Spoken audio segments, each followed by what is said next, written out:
Hey, Owen.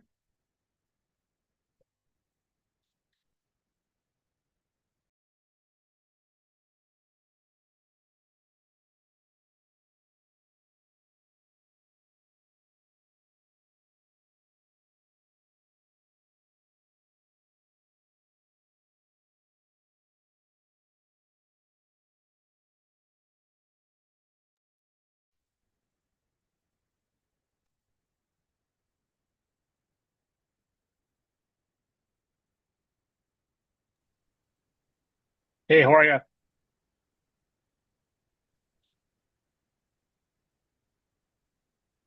Okay, we're in a practice session right now anyway.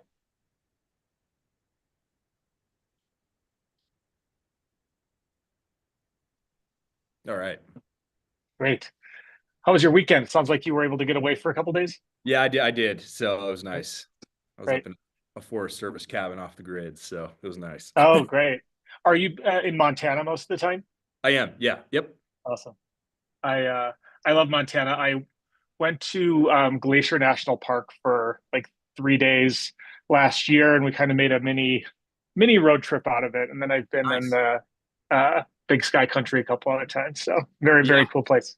Yeah. No, it's a great area. Yeah, I was down in Wyoming. It's because we're kind of close to the border there. So Yeah, yeah. yeah, it's awesome.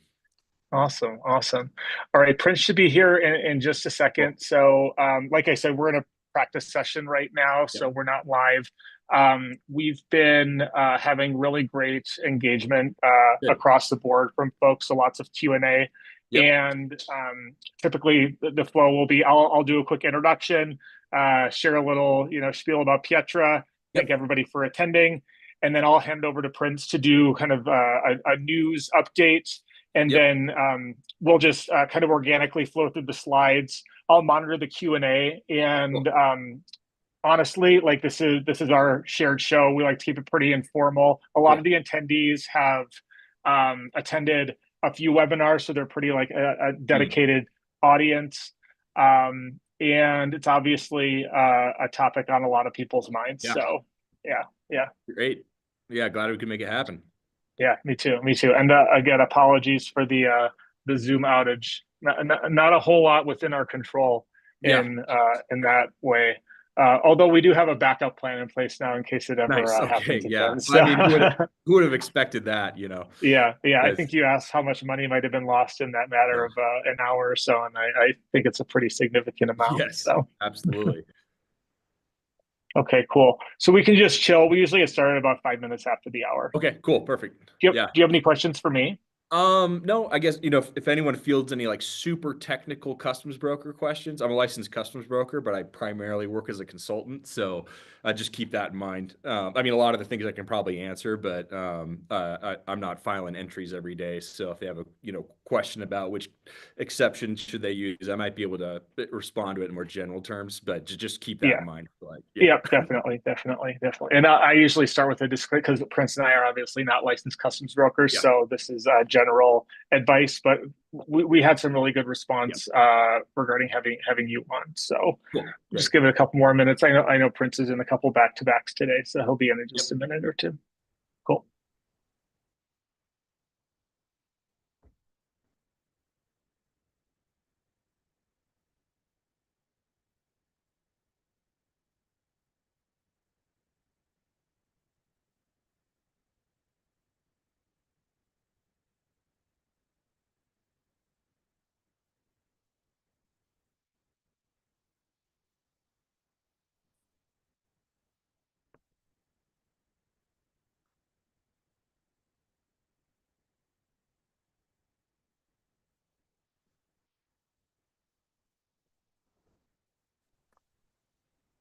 Alrighty. Hey, Owen. Hey, Brent. How are you? Good, good. How you doing? All right, good, good. Doing well. Hey, Tyler. Hey, How's it how's it going? going? Good. It is good. It's good. Wonderful. Owen, thank you for adjusting again from last week. We're Absolutely. excited to be able to actually do this, and Zoom is working again, and the world is able to continue functioning as planned. Yeah. Yeah, no, it's like I still can't believe that happened. Yeah, it's insane. So Owen, maybe just for some quick background on how we structure these. So think of it as almost like a podcast is maybe the best way Okay. to think about it. There's Yeah. some like live viewership across some directly here, across LinkedIn Live, across YouTube Live, Cool. etc. But really the core value is we will record this, we will repost, we will chop Mm, these up, we can give it to your team as well. If you guys want to do great. anything with it, Great. and just use this as a kind of content foundation and then go from there. Awesome. Cool. Alrighty, Tyler. It seems like there are I can folks get us started. waiting. Are We there have, waiting room?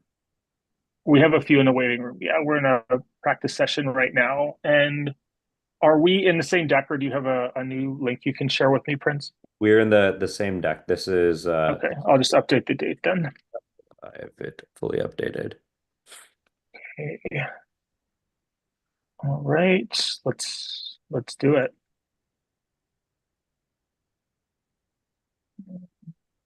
Let's kick things off. Bear with me. There we go.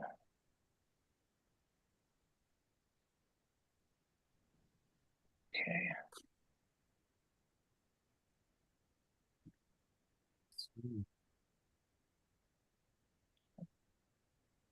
Hey, folks, welcome to April 21st session of Pietra's Tariffs and Trade webinar. We'll give folks just a few minutes to gather and join. I'll introduce our regular panelist, Prince, as well as our special guest, Owen, in just a minute here. Thanks, everybody, for joining. Thanks, Tyler.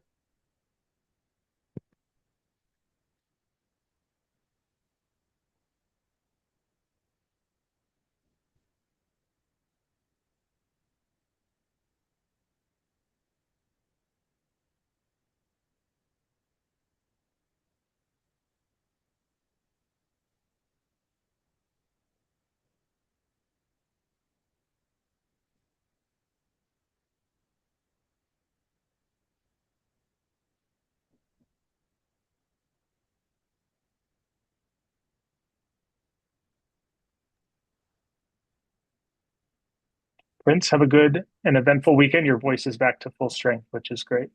Did feeling a little bit better. Voice is back to full strength. I've recovered. Enjoyed the 80-degree weather here in New York, which was really Yeah. nice. Wow. Yeah. It was wonderful. Awesome, Tyler. Shall we go ahead and get started?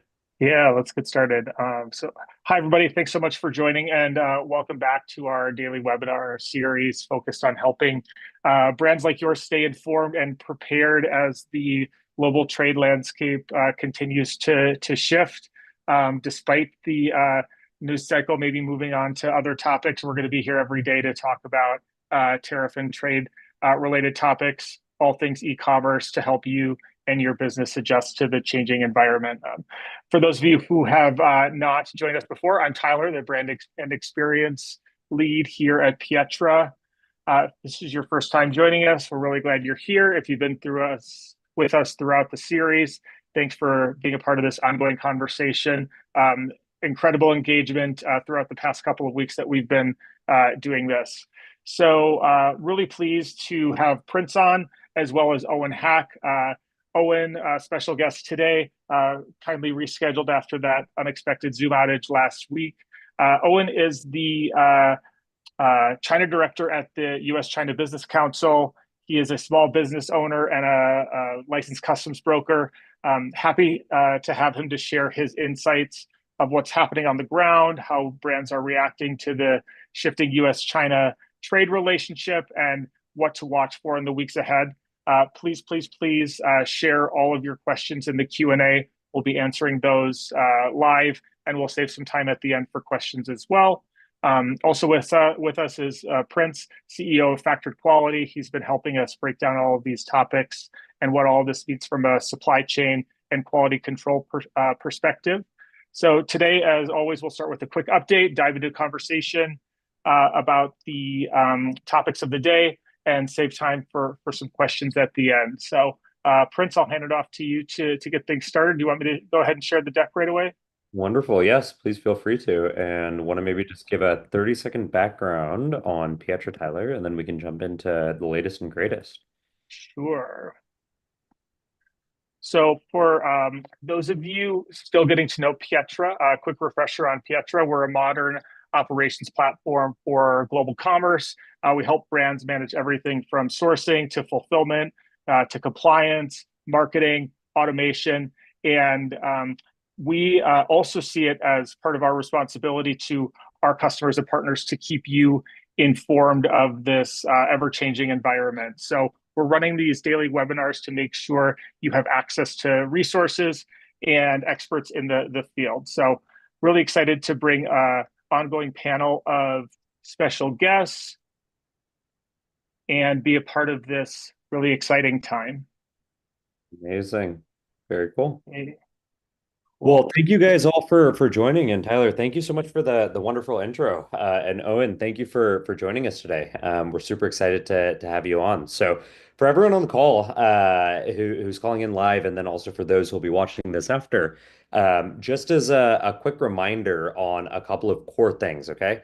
So the first is the reason that we've been doing these daily webinars and this podcast series is because ultimately, about 2 weeks ago, President Trump and the Trump administration, during Liberation Day, shared a new set of trade considerations between the U.S. and multiple countries across the world, and sought to use tariffs as a means of renegotiating the U.S.'s relationship with a lot of these countries.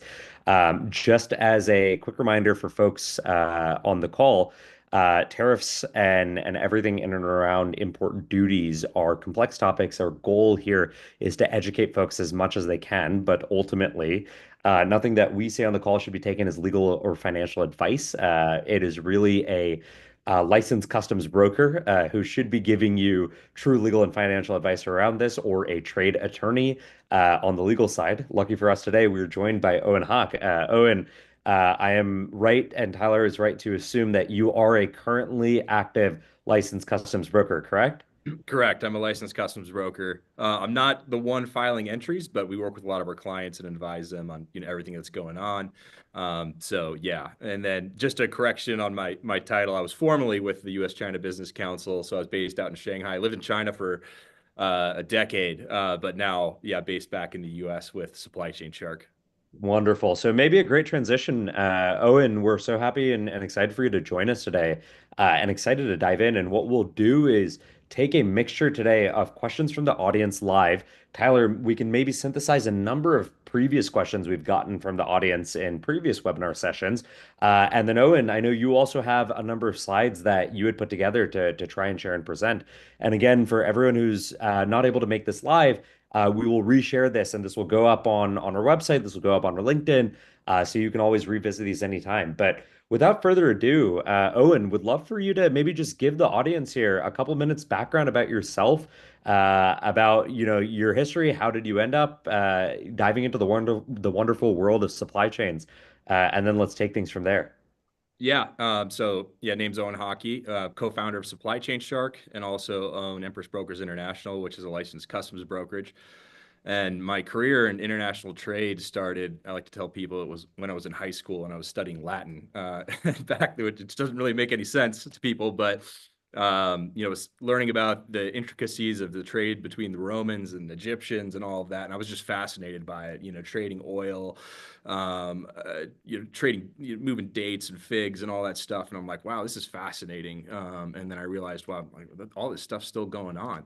And then I had interest in going to spend some time in China because, in the reading the headlines, I was always reading about China. They had the Olympics coming up and things like that.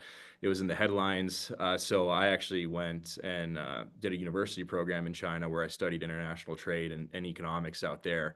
And that's really where I got involved. The program I was in was training a lot of people to start their own import and export businesses, to work with freight forwarders. One of my classes was just on Incoterms, and I had one on freight forwarding, international trade law. So really dove right into that and like the practical aspects of international trade.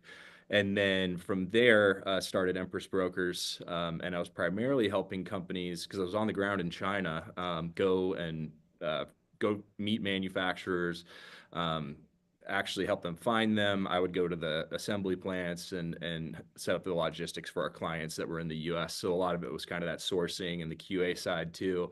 And then when I always wanted to get my customs broker's license, but when I was based in the U.S., you can't, or based in China, you can't take the customs brokerage license unless you're in the U.S. So it wasn't until after COVID, 2021, where I actually got my customs broker license. But in between then, in that decade that I was in China, it was a really fascinating time because that's when we saw the first Trump administration.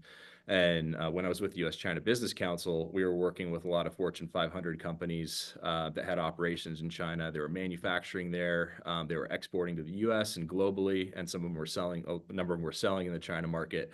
But in 2018, when the first China-specific tariff hikes went into effect, the Section 301 tariffs, I got to work with. I work with a lot of the companies that I think Trump's meeting with today, Home Depot, Walmart, and those other companies. When those first went into effect, that's the 7.5%, the 25%, and helping them navigate, how do they deal with that? And now it's like we're in a similar situation, times 100. So looking forward to diving into it a little bit more. But yeah, that's my background. Amazing. Very, very cool, Owen. And thanks so much for taking the time to come on. I think one of the coolest things that we'll get to chat about today, folks, and last time we had a number of questions that I'm sure Tyler will bring up about people asking, how long do we think this is going to last? Like, is this truly a art of the deal that our president is putting on right now, or is this a true lasting economic change that businesses should start truly long-term planning and building around?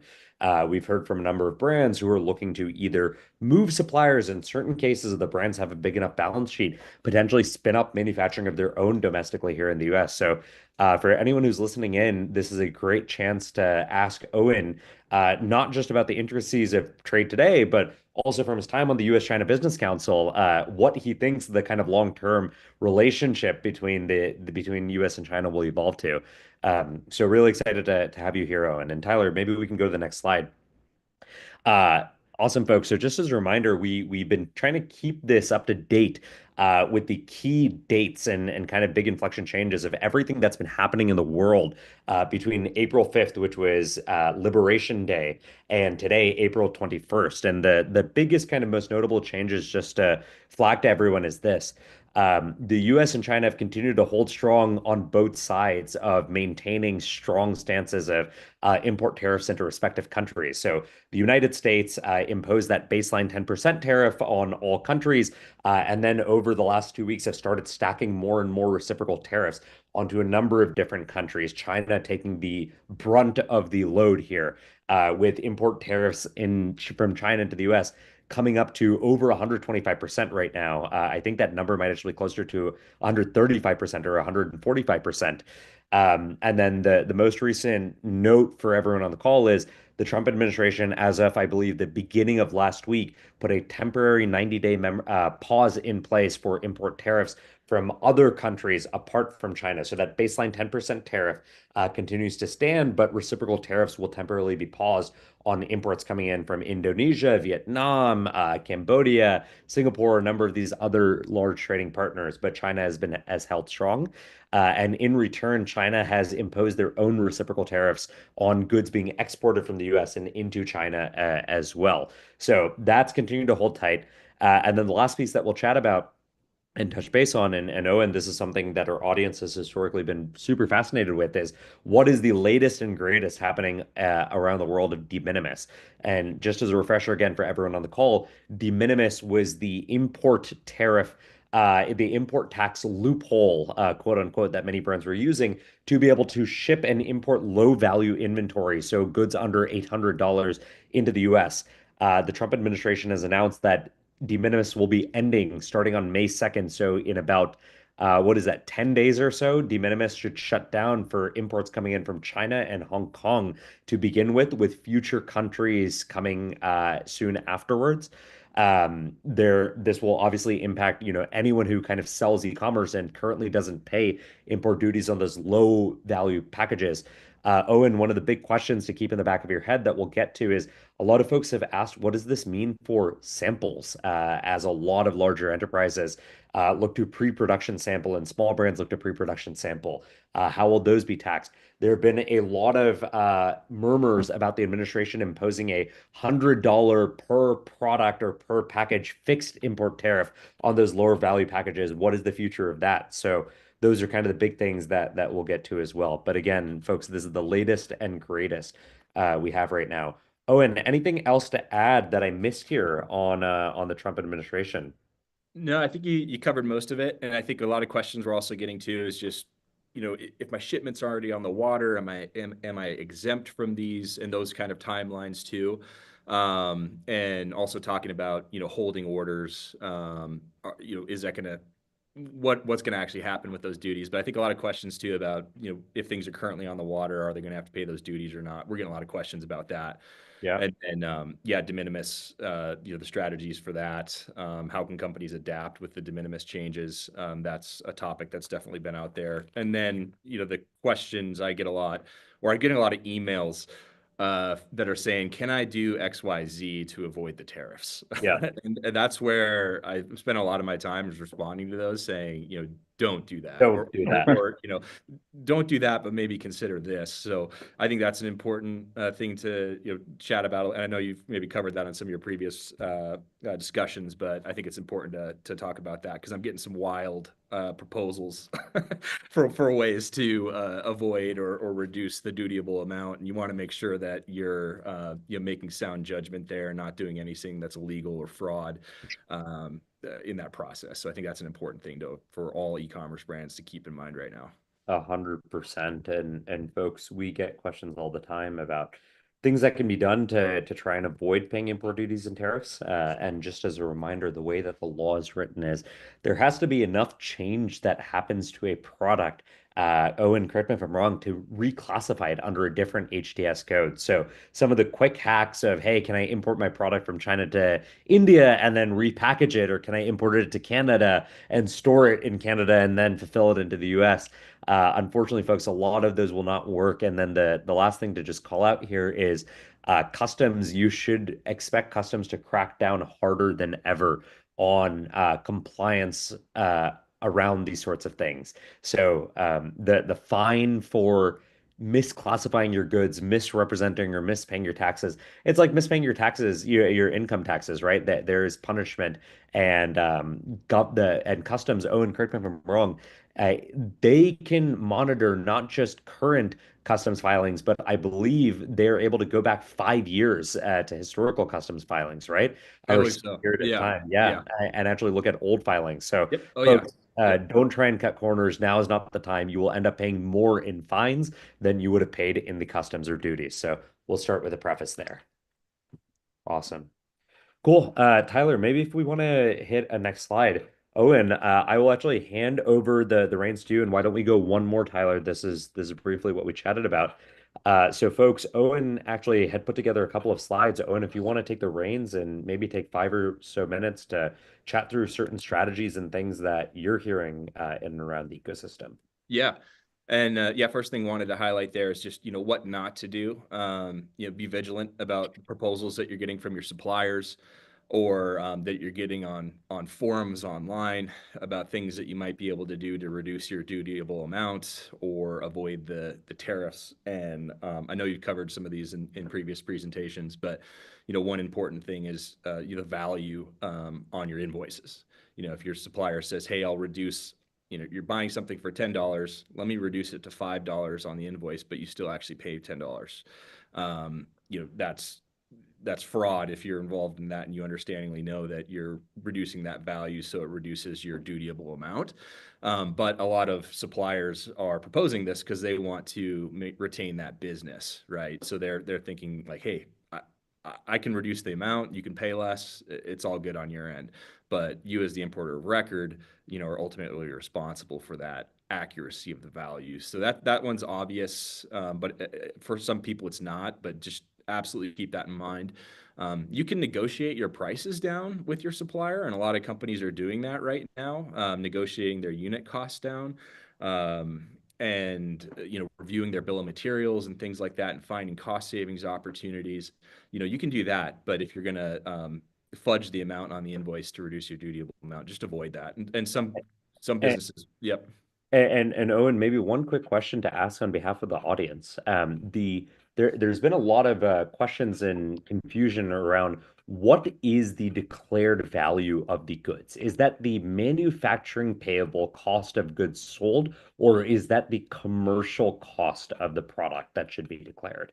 It's the commercial cost of your transaction when you buy that finished good. So that's including, the unit packaged, ready to go, and what they're selling that unit to you. And there's all kinds of other valuation considerations, intellectual property, tooling, assists, and that's where it's important to hire a customs broker, because there are some areas where maybe you are adding additional value from the U.S. to that product, where you could legally reduce that value. And that could be your intellectual property, that could be tooling that you sent from the US. There are ways to legally review it, and it's possible that your value is incorrect right now. And Yeah. one thing I do see, and this is kind of going from reviewing your overall costs and what that value is, the value of your product, that shouldn't include any transportation, insurance, and sometimes your suppliers do include that on the value. I've seen that happen with, like, someone gets a quotation for a FOB Incoterm, and that means that your supplier's packaging it and they're sending it to the port for export, and then that's being declared as the value. But there's also I mean, that includes the transportation fees, that will include insurance. So that you really should just be paying that. The value is for your packaged good at the door of the manufacturer. So that's one thing that's important to review, though. I have seen that where the supplier is like, oh, we actually include some of the transportation fees and that value on your invoice, but that's being transmitted to customs as the total value, and it's higher than what they should actually be paying. So it's good to review it to make sure that it's accurate, and sometimes there's cost savings opportunities there as well. Amazing. Okay, Yeah. makes a ton of sense. And maybe one more question I'll ask on behalf of the audience, folks, is this to you, Owen. Last week there were a couple of tweet threads that went viral about folks asking their manufacturer to separate out the cost of design, development, tooling from the specific cost of the product being manufactured, right? And let's even keep tooling in the equation, but let's talk specifically about design and development. So consulting services separated out from the actual production costs. Is that allowed? What is where is the party line on what you can do there? Yeah, you need to be careful about that in terms of exactly what the value add was from the U.S. side, particularly if it's just intellectual property or design work. Very difficult to kind of to prove that. You can't say like, hey, $1 of this $5 piece is actually contributed from the U.S. side, unless you have some very detailed proof on that. Tooling's easier to do. Anything that's actually a tangible add to the product or USA-based content in that product.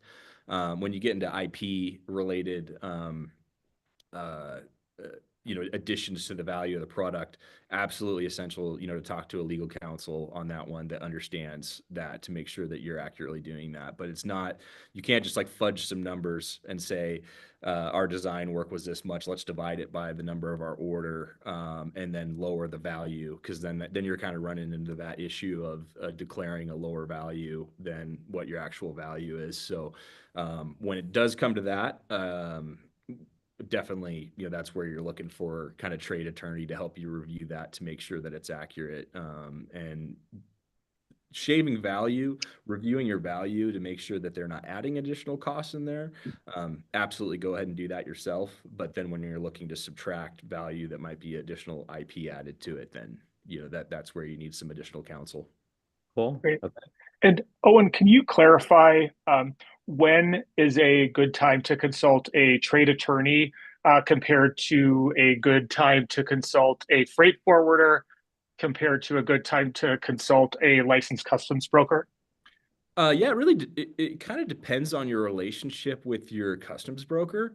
Um, some of them, they're able to, help you navigate that as well. But it's challenging for some small businesses to find a customs broker that's willing to work with them in that detail, to go through and take the time. And they're all super busy right now. So for them to go and take a side project on to analyze your good and your value, they're going to charge extra for that. Or they might simply say, hey, I can't handle this right now. So going to find someone to actually do that overview for you. I mean, we help some of our clients with that on a one-on-one basis, because it does take a lot of time and effort for someone to actually go through and do that to make sure that, it's accurate and the valuation is accurate. And so if your customs broker is willing to work with you on projects like that, or they charge a fee to do that, have your customs broker help you out. When you get into more, but they can make mistakes too, right? And so their primary purpose is to take your information, you tell them what the order is and what the details are, what preferential treatment you're claiming, what compliance requirements apply to it. They expect you to tell them that, and then they process that information and submit it to customs. That's kind of the traditional role there, where the onus, for making the determinations on how they value the goods and all of that, what the country of origin is the responsibility of that importer or record. So if you have a high value order or product, and I understand a lot of companies here are very well established e-commerce businesses. At that point, if you're not already engaged with a counsel of some sorts, it's worth the time to, especially right now, to look at retaining legal counsel for the short period of time. A lot of them are also able to help you look in more detail at some of those cost savings opportunities to make sure that they're legal. If you're looking at valuation, things like that, and some of these other ones I'll talk about a little bit later on the cost savings opportunities, because as we mentioned, not necessarily providing legal advice, and a lot of consultants aren't, and your customs brokers, some of them just don't. They won't do it for you, unless you have a really good relationship with one. So having a relationship with a customs broker that's willing to help you do that, is invaluable. And that's where working with a lot of smaller freight forwarders and customs brokers, they're willing to take the time to do that. And I can recommend a bunch that I know that will take the time to do that with the clients. But if you're working with a larger freight forwarder customs broker, it's sometimes hard to get their attention to look at your goods without a hefty fee. Really helpful. Thanks. And just along the topic of IP, since it came up a couple of minutes ago, question from anonymous attendee.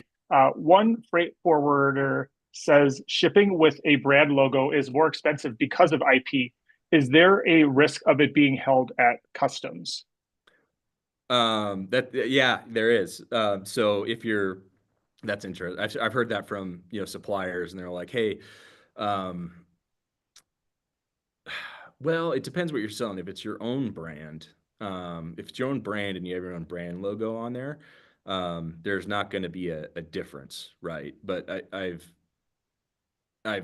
heard, and maybe this isn't the question, but um, where if you're buying a variety of different goods from trading companies, and then you're just selling them on e-commerce, and they're trying to sell counterfeit products, that's maybe I don't know if that's what the question was alluding to, but I've seen Chinese suppliers saying, hey, we can sell you the equivalent to the Nikes now, but they don't have the Nike logo on them, right? So you got to be really careful about that, because that is something that they do look at customs. You can register your trademark for review. And they do look at that, and a lot of the big brands have that. So if they're bringing in counterfeit products, just something to be really cautious of, because I've seen a lot of viral things coming out from China manufacturers saying that, hey, the U.S. companies are selling it for this much with this huge margin. How about you just buy that same product from us that's produced for a big brand in the U.S., and we'll sell it for cheaper, because they halted their orders. Some of these big brands are halting their orders, and they're like, I need to sell this stuff, and I'll sell it at the price that I'm selling it to these big brands for, to you, so you can buy the expensive Lululemon leggings, because they halted their orders. And that's just an example. I don't work with them, but uh, be careful of that, because once you start bringing in the counterfeit products that they have, were previously under their brand, just something to watch out for. because Great. they can register their trademarks. Really, really insightful. And thank you, anonymous attendee. Really interesting question. And feel free to follow up if you had a more specific one to your brand. And thanks for all the engagement in the Q&A here, guys. One more question from anonymous attendee, and we'll make sure to get through all of these. Is a customs broker considered legal counsel? Can we just clarify that? Short answer, I believe, is no. No. But if you want to elaborate any more on that, feel free, Yeah. Owen. Yeah, no. You can entrust them to act on your behalf. That's why you signed a power of attorney with them. But when consider they're not separate than legal counsel, where you're signing that agreement, with legal counsel. But they can act on your behalf. But they're when you're working with a customs broker, basically you're empowering them to act on your behalf, but you're still telling them what to do, right? You're feeding them what to do, and they're entering that information. So, but you can take them on in kind of that consulting role, where they can advise. And again, not all customs brokers are offering that. Great. All right. I know we have a couple more questions in the Q&A. I think we should move on to the next slide. We can circle back on those in just a minute. Sound good? Yeah, sounds great. Great. All right. And the one thing on that last slide, just to watch out for, at the bottom, was I am seeing companies switch from, if you're doing delivered duty paid, and their contract, especially if you're ordering on a lot of our clients, they've been ordering off Alibaba for a long time, decade, with these suppliers. And then all of a sudden the term on there, it says express DAP or DPU. So something to watch out for, because that means then you're responsible for paying the import duties. And I've had a few clients who were like, wow, this is great. I don't have to pay these additional duties. The price didn't go up. The DDP price, delivered duty paid price, didn't go up. And then I, look at their order and it says DAP, and I'm like, oh, they just shifted that responsibility to you. So something to keep an eye out for. If you have a long-standing relationship with one of your suppliers, I wouldn't expect they'd do that, pull a fast one on you. But a few that I've seen, they had a relationship for a while, and particularly with new manufacturers or new partners that you're working with, new suppliers, they're probably a little bit more likely to maybe make that change. So just be super vigilant and just check that before any of your orders. Nice. All right. Next slide, guys. Yeah. Why don't we?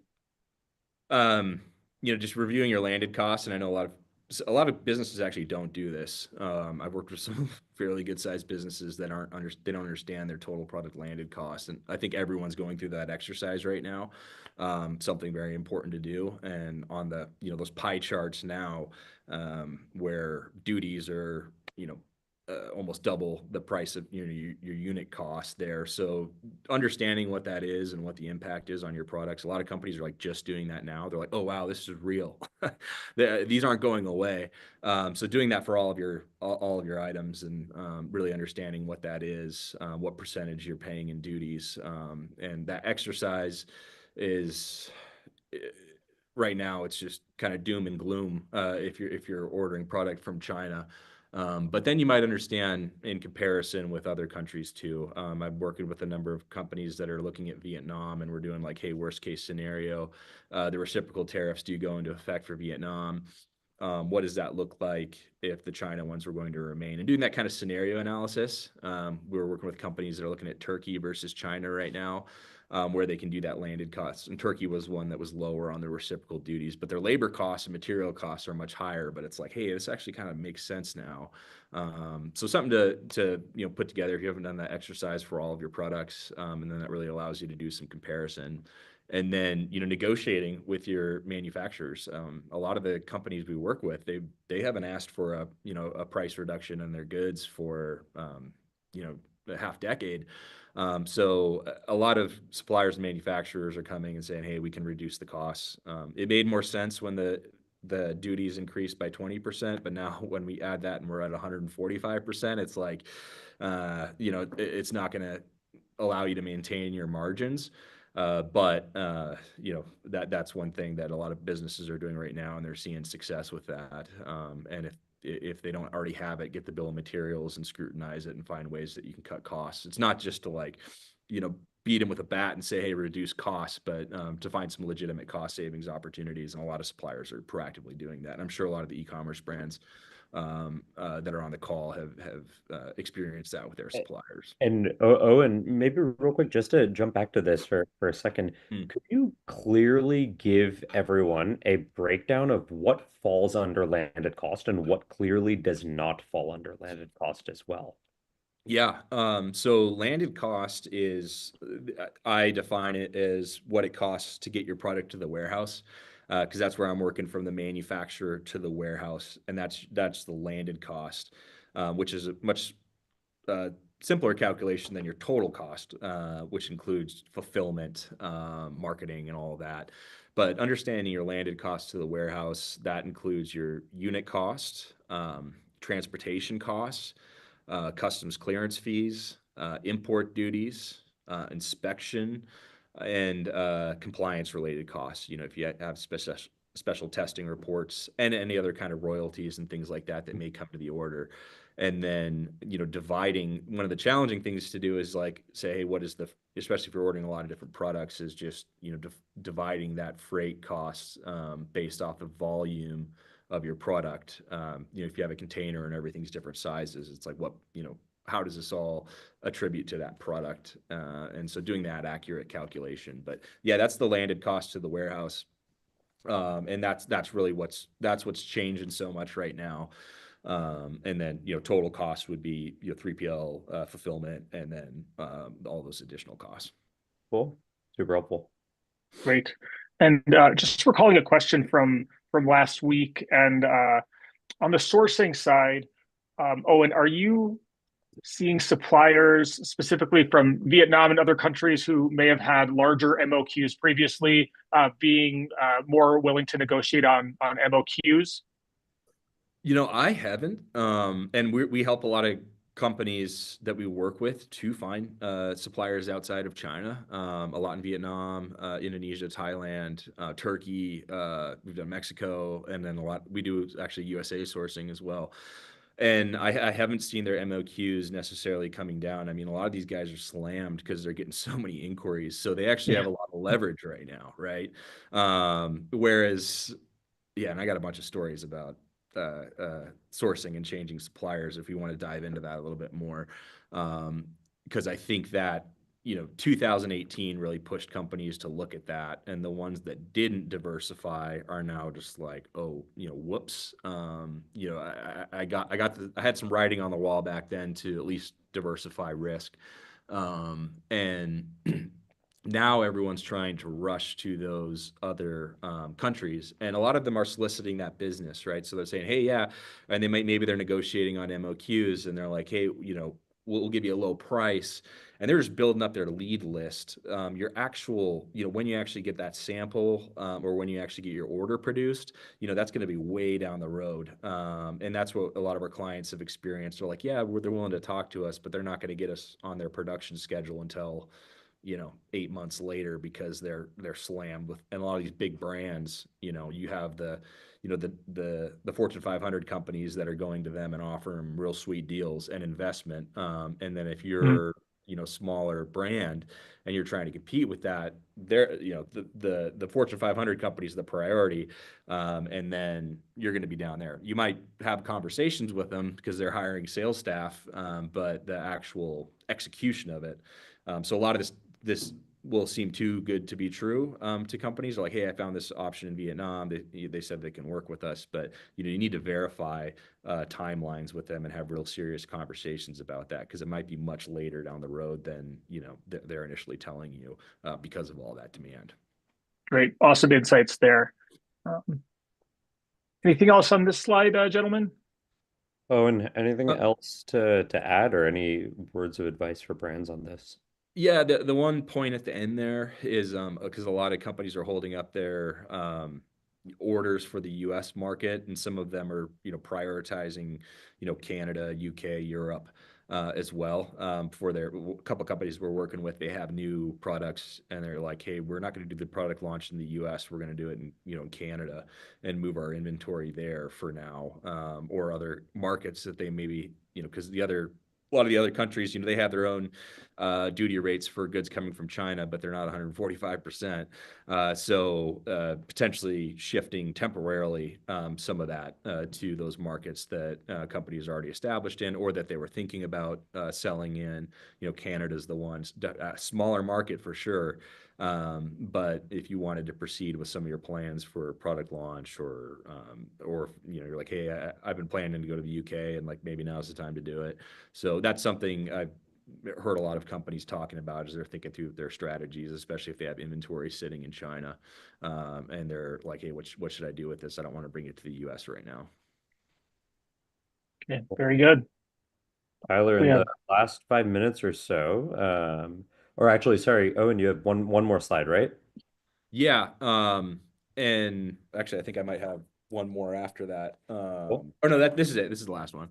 No worries. Just other things to look at, and first sale rule. And I think a lot of companies that are working with trading companies, that's where the dutiable amount is on the sale before that. So if you're a supplier or trading company and companies in the middle are adding margin, you don't necessarily have to be paying duties on that. You can do it off the first sale, the first transaction. So that's another thing important, look at in terms of your dutiable amount and if that applies or not. Customs has a good overview, U.S. Customs on first sale rule. But if you haven't looked that up and you're an e-commerce brand, absolutely look that up and see if it would apply. And then other things, duty drawback, that's where you can get refunds. If you're exporting from the U.S. to other countries, absolutely look at duty drawback. And then new suppliers, and then considering manufacturing in the USA. So we do a lot of USA search, and a little shout out for my own brand, Beartooth Trading, which is on Amazon, right? So we set up this business to make stomp pads and wood products, and we get them made in Vietnam. If you snowboard, you'll understand what this is. But we also explored USA manufacturing a couple of years ago, and we did the cost analysis for producing a product like this in the U.S. Product like wood products, those are things where you can potentially have those manufactured in the U.S. And now it's starting to make sense because we were looking to do a premium product that was manufactured in the U.S. versus our staple product, and so thinking that through, and a couple of our clients that we work with too, they've added a couple of SKUs that are USA manufactured product. They're different and they're adapted to what can be made in the US. But at this time, considering that it's not like you need to move all of your production to the US right now. A couple of SKUs or maybe products that you were thinking about, or maybe adding a new product line for the time being. I'm seeing a lot of companies do that as well. So yeah, I was happy to talk about USA manufacturing too, because I'm getting a lot of questions about that. excellent. This is a great slide, Owen. Thanks. And I know we're brushing up against quarter till. Hopefully, we can make it through these three questions here. I think we'll just go right down the line if that works for you too. Yeah. Let's Great. power hour. All right. So David says, I was charged the 145% tariff on a package that was below $800, so below de minimis. I paid about $700 on a $360 package. Is there a way to actually dispute that amount since it arrived a week ago? We've already paid it, but the items still have not been delivered. So a great specific question from David, and then maybe a question more generally about the dispute process if you want to pursue that. Yep. I would go with whoever, if it was an express carrier, which I'm assuming it is UPS or FedEx or something, go to them and ask them to do a post summary correction on that entry. So that's what you need to communicate with them. And there's a lot of things like that where people aren't getting the exceptions that they should. So I would consult, if you have a customs broker or someone that can help you on what to communicate to them, but that I would contact them directly, let them know that it should apply for that exemption and they should do a post summary correction on that. Awesome. Very good. All right. Chris asks, what is the duty and tariff policy for an equipment purchase to use for R&D testing within the U.S.? Is there a unique duty and tariff policy for R&D purchases? Good question. I don't have an answer for you on that. My immediate reaction, unless you're going to send it back to that country, is that you wouldn't have any specific exemption, but I could be wrong on that. Yeah. And what would the best next step be for Chris to get the answer to that specific question? Would be to contact a customs broker there? Yeah, but contact customs broker on that. Feel free to reach out to me and I can get you a better answer on that too. But whoever your customs broker is, I would ask them if there's any kind of exemption for that. Excellent. Prince, were you going to add something there? No, no, I was just gonna add, Harris, ultimately, what the equipment is, right? The material composition, like what is the product? Is it lab testing equipment? Is it, Hmm. production equipment? Will matter a lot. So definitely just reach out to a customs broker, like Graham said, like Owen said. Hmm. Awesome. Excellent. Prince, you want to take the next one?